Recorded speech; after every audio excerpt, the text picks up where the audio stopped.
বন্ধুরা, welcome to spoken English by Rumensa. আমি voice change 2 পড়াচ্ছি আজকে। কেমন আমি আবার বলছি, এই রুমটা প্রত্যেক দিন পরিষ্কার করা হয়। এই কথাটা ইংলিশে কি বলবে? This room is cleaned every day. আবার বলছি, this room is cleaned every day. এই রুম প্রত্যেক দিন পরিষ্কার করা হয়। এই রুমটা গতকাল পরিষ্কার করা হয়েছিল। This room was cleaned yesterday. This room was cleaned yesterday. এই রুম আগামীকাল পরিষ্কার করা হবে। তার ইংলিশ হবে this room will be cleaned tomorrow. আবার বলো, this room will be cleaned tomorrow. এই রুমটা এখনই পরিষ্কার করা হচ্ছে দিলে তখন বিং কথাটা এক্সট্রা লাগে। বিং কথা দিয়ে this room is being cleaned now. আবার বলছি, this room is being cleaned now. এই রুমটা এখনই পরিষ্কার করা হচ্ছে। আর যদি বলতাম গতকাল ঠিক এই সময় রুমটা পরিষ্কার করা হচ্ছিল, তাহলে this room was being cleaned yesterday. This time yesterday was being clean. এবার যদি বলি রুমটা পরিষ্কার করা হয়ে গেছে, এটা পারফেক্ট টেন্স। আমরা বলি room has been cleaned.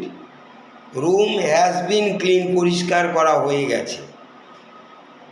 R had been clean হয়ে গিয়েছিল, উইল হ্যাভ বিন ক্লিন, পরিষ্কার করা হয়ে যাবে।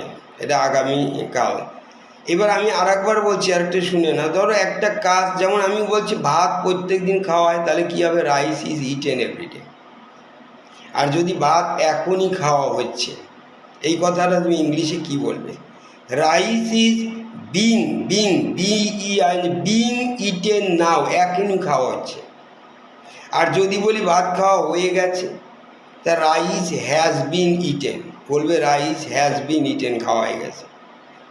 আমি আর একটা উদাহরণ দিচ্ছি, যেমন কাজটি প্রত্যেক দিন করা হয়।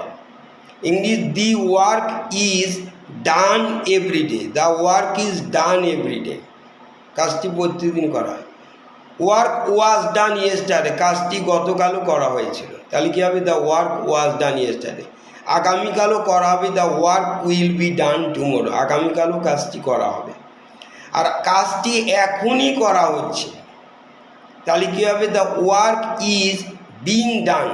কাজটি এখনই করা হচ্ছে, the work is being done. আর যদি বলি কাজটি করা হয়ে গেছে, ওয়ার্ক হ্যাজ বিন ডান, কাজটি করা হয়ে গেছে। দেখো, আমি বলছি এই পেনটি প্রত্যেক দিন ব্যবহার করা যায়। The pen is used every day. আমি আগেই বলেছি আগে। Thank you anyway.